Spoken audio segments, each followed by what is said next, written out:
हक्कभंग समितीची आज बैठक जी आहे ती होणार होती. कुणाल कामरा आणि सुषमा अंधारे यांना पुन्हा एकदा त्या बैठकीत बोलवण्यात येणार होतं आणि त्यांचं म्हणणं मांडण्याची संधी पुन्हा एकदा दिली जाणार होती. काय नेमकं आजची बैठक रद्द झाली, का झाली रद्द, पुढील कधी बैठक?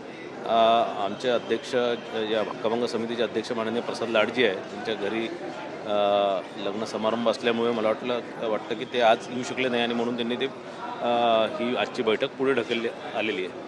आणि या संदर्भात सुषमा अंधारे असतील किंवा कुणाल कामरा असतील यांना त्यांचं म्हणणं काय ते सांगण्याचा त्यांना तो अधिकार आहे आणि ते ऐकून घेणार समिती. आणि त्यानंतर निश्चितच त्या सगळ्या याच्यावर जे ते चुकीचं वक्तव्य केले, त्यांनी विधिमंडळाचा कुठेतरी अपमान होणार असे जे वक्तव्य केलं, नेत्यांबद्दल जे वक्तव्य केलं, तर त्या सगळ्या याच्यावर निश्चितच त्यांच्यावर कारवाई होणार. नेमकी काय ही संदर्भात त्यांना कळवण्यात आलेलं आहे का? असं कळतं आहे की ते दोघं पण आज येणार होते. नाही, या संदर्भातलं पत्र एक बैठक रद्द झाल्याचं पत्र कालच या संदर्भात निघालं. मला वाटतं त्यांनाही त्या संदर्भातली माहिती या पत्राद्वारे कळवण्यात आली असणार. आणि या आठवड्यातच ही बैठक परत घेऊन या दोघांचंही काय म्हणणं आहे त्या सगळ्या विषयावर ते ऐकून घेणार. अजितदादांचा अपघात जो झालेला होता त्या सगळ्या प्रकरणाची सगळी चौकशी सध्या सुरू आहे. संजय राऊत असं म्हणतात की कंपनीच्या मालकाला वाचवण्याचा प्रयत्न जो आहे तो काही लोक करतायत, असा एक आरोप त्यांनी केला. बघा, असं आहे की कोणालाही वाचवण्याचा काही प्रयत्न याच्यात कोणीही करत नाही आहे. जेही दोषी असतील त्यांच्यावर कारवाई करण्यात येणार आहे. 2 रिपोर्ट या संदर्भातच्या आतापर्यंत आलेल्या आहे.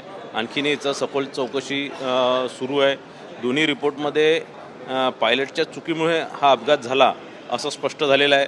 त्यानंतरही जर या संदर्भात जर आणखीन काही पुरावे असतील तर निश्चितच आणखीनही लोकांवरती या संदर्भात कारवाई करणार, मालकावरही कारवाई होणार. कोणालाही वाचवण्याचं काम कोणीच करत नाही आहे. दुसरीकडे आता ह्याचा तुटवडा आहे तो कुठेतरी जाणू लागलेला पाहायला मिळतो. कसं बघताय, सरकार कशा पद्धतीने लक्ष ठेवून या सगळ्या? निश्चितच सरकार या सगळ्या दोन्ही सरकार, राज्य सरकार आणि केंद्र सरकार या विषयावर लक्ष देऊ नये. कुठेही गॅसचा तुटवडा होऊ देणार नाही, कुठेही त्याची काळाबाजारी होऊ देणार नाही.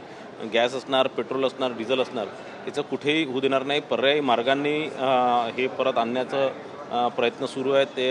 आणि दुसऱ्याही देशांमधनं, रशिया किंवा इतर देशांमधनंही हे सगळे गॅस किंवा ह्या सगळ्या गोष्टी विकत घेण्याच्या संदर्भातली कारवाई सुरू आहे. आणि जो आपल्याकडे जो साठा आहे हे या सगळ्या वॉर होणार किंवा या सगळ्या गोष्टी गृहीत धरून याचा पर्याप्त साठा ऑइल कंपनीजनी, गॅस कंपनीजनी, ONGCनी आपल्याकडे ठेवलेला आहे. तर मला वाटत नाही की कुठलीही कमतरता काही भासणार आणि कुठेही पॅनिक होण्याची या माध्यमातून काही गरज नाही. संजय राऊत राहुल गांधींचा त्यांचा पाठपुरावा करतायत, त्यांना पाठिंबा देतात की राहुल गांधींकडे आंतरराष्ट्रीय धोरण जे आहे बाबत एक महत्त्वपूर्ण माहिती जी आहे ते आहे असं त्यांनी आज म्हटलं. त्यामुळे कुठेतरी पाठराखण राहुल गांधींची संजय राऊत. मला वाटतं पाठराखण नाही, चाटुकारिता याला म्हणतात. कारण आता उबाठा ही संपलेली आहे आणि काँग्रेससोबत जाऊन हे संपलेले आहे. आणि कुठेतरी आता काँग्रेसशिवाय या लोकांना पर्याय नाही. काँग्रेसने जोपर्यंत त्यांचा हात धरलेला तोपर्यंत ते हातात टिकून आहे, कारण उरले जे टिकून आहे.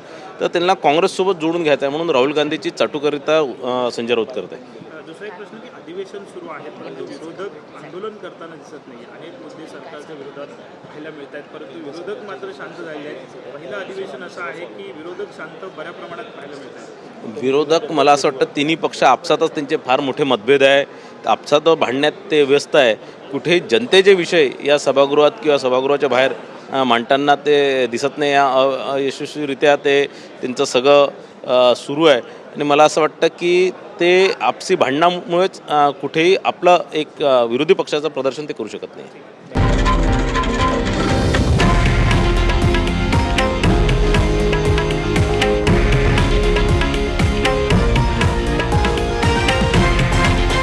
हे आहे देशातील नंबर 1 न्यूज नेटवर्क आणि आपण पाहत आहात TV9 मराठी, एकमेव.